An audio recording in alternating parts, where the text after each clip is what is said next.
अस्सलाम वालेकुम नाज़रीन। मानुल्लाह पंजवानी पंजवानी मार्केटिंग नेटवर्क के प्लेटफॉर्म से आपसे मुखातिब है। नाज़रीन, जैसा कि आपको पता है, हम बेसिकली एजुकेशनिस्ट हैं और रियल एस्टेट में हम पिछले 15-16 सालों से इस फील्ड के हवाले से कोर्सेज ऑफ़र करते हैं। तो हमारी एक पूरी रिसर्च टीम है जो मुख्तलिफ़ एक्सपर्ट के ऊपर कुछ चीज़ें निकालती है और हम अपने स्टूडेंट्स को तो पढ़ाते ही हैं। मगर ये है कि मैंने सिलसिला शुरू किया है कि इस तरह अपने उन व्यूवर्स को जो हम तक पहुंच नहीं पाते या कोर्स नहीं कर पाते, उनको एक अवेयरनेस और नॉलेज प्रोवाइड की जाए। आज का मौजू मेरा इन्वेस्टमेंट के पॉइंट ऑफ व्यू से है। बहरिया टाउन में इन्वेस्टमेंट आज के सिनेरियो में 2023 अक्टूबर नवंबर में की जाए कि ना की जाए। तो इसके देखिए कुछ एस्पेक्ट हैं, कुछ चीज़ें ऐसी हैं जो टेक्निकल बुनियाद पर एक आम आदमी इसको नो नहीं रखता और उसको ये सिर्फ समझता है कि इन्वेस्टमेंट का रिजल्ट मिलेगा या नहीं मिलेगा। मैं थोड़ा बैकग्राउंड में लेके जाता हूँ। जब बहरिया टाउन लॉन्च हुआ अराउंड 2014-15 में, तो उन्होंने एक 125 गज के यूनिट की प्राइस, प्लॉट की प्राइस जो है वो अराउंड 15 या 16 लाख रुपए रखी। अली ब्लॉक में उसकी ज़रा कीमत ज़्यादा थी। ठीक है, ओवरऑल मतलब इन्होंने 120 गज की ये प्राइसेस रखी। अगर देखा जाए आज से 15 साल पहले 15 या 16 लाख रुपए की एक ऐसा प्लॉट जिस पर इंफ्रास्ट्रक्चर या डेवलपमेंट चार्जेस इंक्लूड हैं, वो ऐसा पॉसिबल था नहीं कराची के और बिल्डर्स के लिए। तो एक उसी वक्त एक ऐसी बुनियाद पड़ गई कि जो कराची के जो आबाद के मेंबर हैं या बिल्डर्स हैं, उनमें और बहरिया टाउन के अंदर एक जो है वो एक ऐसा माहौल क्रिएट हो गया रस्सा किसी का, या मतलब एक उसका के वो सब लोग हैरान रह गए जो बिल्डर्स हैं कराची के कि ये क्या हो गया, इतने कम पैसों में कैसे ये डिलीवर चीज़ हो सकती है। No doubt out of the way response मिला। कराची वालों ने उस प्रोजेक्ट को वेलकम किया, बल्कि न सिर्फ कराची वालों ने बल्कि ओवरसीज़ पाकिस्तानी ने भी उनको वेलकम किया।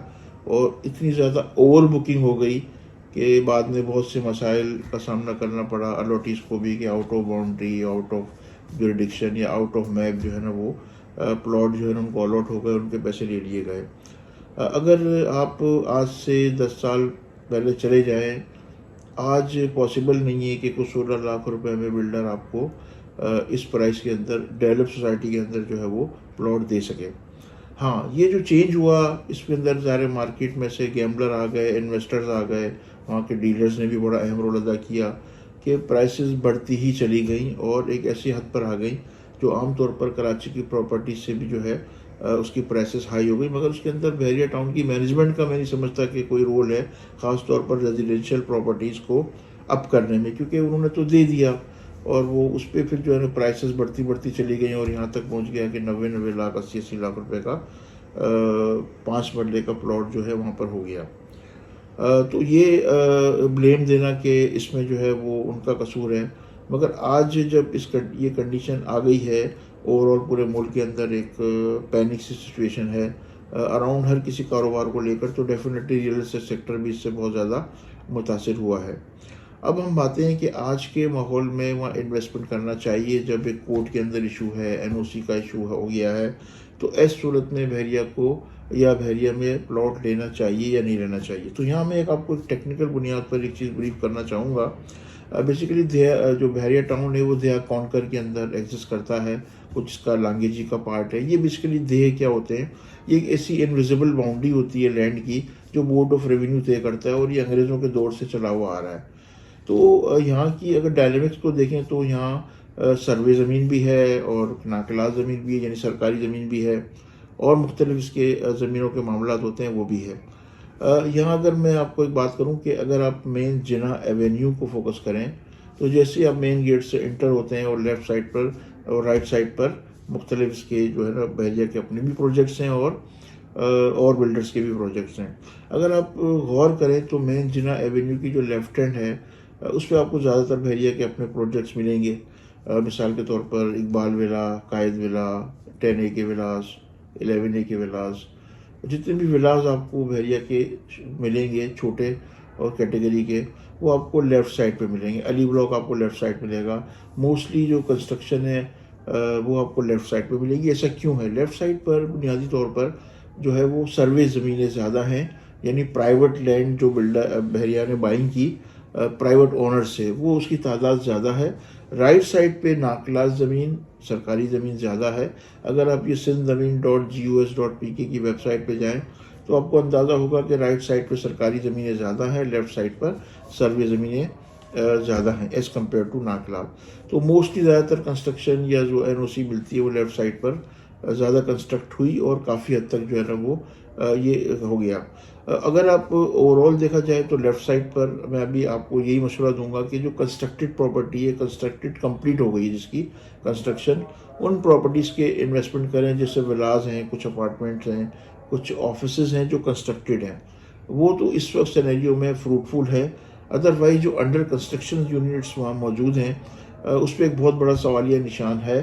सवालिया निशान इस एंगल से है कि वहाँ बहुत ज़्यादा बुकिंग हो चुकी है, कमर्शियल यूनिट्स काफ़ी हैं और हाई राइज़ की परमिशन दी हुई है बहरिया ने। तो एक एक जो 150-133 गज़ का प्लॉट है या 200 गज़ का प्लॉट है उस पर ग्राउंड+8, ग्राउंड+ इवन 16 तक भी है। बहुत ज़्यादा तादाद में जो है अंडर कंस्ट्रक्शन प्रोजेक्ट इस वक्त पेंडिंग का शिकार हैं। पेंडिंग का शिकार क्यों है? ये कंप्लीट होना बड़ा मुश्किल नज़र आ रहा है इस वक्त सिनेरियो में, चूँकि उन बिल्डर्स ने इन प्रोजेक्ट्स की प्रॉपर फिजिबिलिटीज़ नहीं बनाई, जिसकी वजह से आज वो एक तरह से अगर दूसरे लफ्ज़ों में कहेंगे ना फंस गए हैं। जिस रेट में उन्होंने माल बेचा वो रेट अब कंस्ट्रक्शन कॉस्ट बहुत ज़्यादा बढ़ चुकी है, जो अब नामुमकिन है कि उनको देना, जब तक कि वो एक अलॉटी को प्रेशराइज ना करें और उनसे एक्सेलेशन चार्जेस ना लें, जब तक वो कंप्लीट नहीं कर सकते। इसकी एक और बड़ी वाज़ेह मिसाल ये है कि बहरिया ने रिबेट बहुत ज़्यादा दिया, सॉरी बहरिया ने नहीं, बहरिया के जो बिल्डर्स हैं जिन्होंने अपने प्राइवेट प्रोजेक्ट शुरू किए, उन्होंने रिबेट जो है वो 1,000 रुपये, 1,200, 1,500 पर स्क्वायर फीट ब्रोकर्स को दिए माल बेचने के लिए, जो बज़ारते खुद एक बहुत बड़ा अमाउंट था और उसका इम्पैक्ट जो है ना अलॉटी के ऊपर आया। अलॉटी ने वहाँ किसी ने 10,000 रुपये स्क्वायर फीट में चीज़ें बुक कराई, किसी ने 8,000 में कुछ कराई, किसी ने 15,000 में बुक कराई। तो इसका इम्पैक्ट जो है ना डेफिनेटली उसकी कॉस्टिंग पर आया और प्राइवेट बिल्डर ने उनको ज़ाहिर रिबेट दिया बेचने के लिए माल। अब मगर जब ये सिचुएशन क्रिएट हुई और एकदम इन्फ्लेशन आया और अराउंड 35-40% इन्फ्लेशन का रेशो बढ़ गया, चीज़ें बहुत बढ़ गई, सीमेंट, सरिया, रेती, बजरी का आपको पता है कि क्या रेट हो गया, तो एकदम से कंस्ट्रक्शन कॉस्ट बढ़ गई। जो इन्होंने 8,000 रुपये, 5,000 रुपये, 6,000 रुपये स्क्वायर फिट में जो उन्होंने ऑफिस बेचे थे, फ्लैट बेचे थे, उनकी कंस्ट्रक्शन कॉस्ट ही तकरीबन जो है वो आजकल के ज़माने में 6,000 रुपये आ गई है। तो वो जो अब उन्होंने स्ट्रक्चर तो बना दिया है, कुछ इनकम्प्लीट स्ट्रक्चर्स हैं, मगर उनका बनना अब पॉसिबल नहीं है जब तक कि ये एस्केलेशन चार्जेस ऐड ना करें, अलॉटीज उनको पैसे दें महंगाई के। मगर ओवरऑल मुझे ऐसा लगता नहीं है कि अलॉटीज़ के ऊपर ये जो बर्डन डालेंगे तो वो पे कर सकेंगे। तो यहाँ एक बहुत बड़ा क्वेश्चन मार्क है और ऐसी प्रॉपर्टीज़ बहुत सस्ते में भी मार्केट में अवेलेबल हैं। मेरी अपने इन्वेस्टर, जो लोग इन्वेस्टर हैं या जो चीज़ों को समझते हैं, उनसे दरख्वास्त है कि अंडर कंस्ट्रक्शन चीज़ों में इन्वेस्टमेंट ना करें। बहरिया में जो कंस्ट्रक्टेड ऑलमोस्ट पोजीशन है जिनका, उस पर वो ले सकते हैं। लेकिन एक और चीज़ आपको मैं बात करूंगा, इसी तरह जिस तरह बहरिया का सिनेरियो है कि आप गेट में एंटर होते हैं, ओवरऑल रियल एस्टेट में आप किसी भी प्रोजेक्ट को एनालाइज करें कि लेफ़्ट साइड की जो कमर्शियल बेल्ट होती है उसकी वैल्यू राइट साइड के मुकाबले हमेशा ज़्यादा होती है।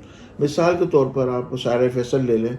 अगर शायर फैसल आप कैंट स्टेशन से चलते हैं, सदर से चलते हैं टूवर्ड्स ब्रिक कॉलोनी, तो लेफ़्ट साइड पे जो कमर्शियल बेल्ट है उसकी प्राइसेस हमेशा ज़्यादा मिलेंगी as compare to left side. University road को लेना है, यूनिवर्सिटी रोड के ऊपर आपको लेफ़्ट साइड पे कमर्शियल एक्टिविटीज़ ज़्यादा होंगी। अगर आप सिविक सेंटर से भी आ रहे हैं या अगर सब्जी मंडी से भी आ रहे हैं तो आपको लेफ़्ट साइड पर कमर्शियल प्रोजेक्ट की वैल्यू ज़्यादा मिलेगी as compare to right hand. इसी तरह आप शारा पाकिस्तान देख लें, इसी तरह आप नॉर्थ आज़माबाद का रोड देख लें। ओवरऑल शहर से, डाउन टाउन से सबर्ब की तरफ, मज़ाफ़ात की तरफ अगर ट्रेवलिंग करें तो लेफ़्ट साइड पे प्रॉपर्टी की कीमतें ज़्यादा होती हैं as compare to right side. तो यहाँ बहरिया में भी ये प्रिंसिपल अप्लाई होता है। मेरी आप लोगों से रिक्वेस्ट है, बाकी आप अपनी रिसर्च कर लें कि लेफ़्ट साइड पे जो कंस्ट्रक्टेड प्रॉपर्टी है उसमें ये इस वक्त बेहतरीन मौका है परचेसिंग करने का, इन्वेस्टमेंट करने का। बहुत शुक्रिया। उम्मीद है कि आप इस वीडियो को लाइक करेंगे और इसको फॉरवर्ड भी करेंगे ताकि और लोगों का फ़ायदा हो। बहुत शुक्रिया।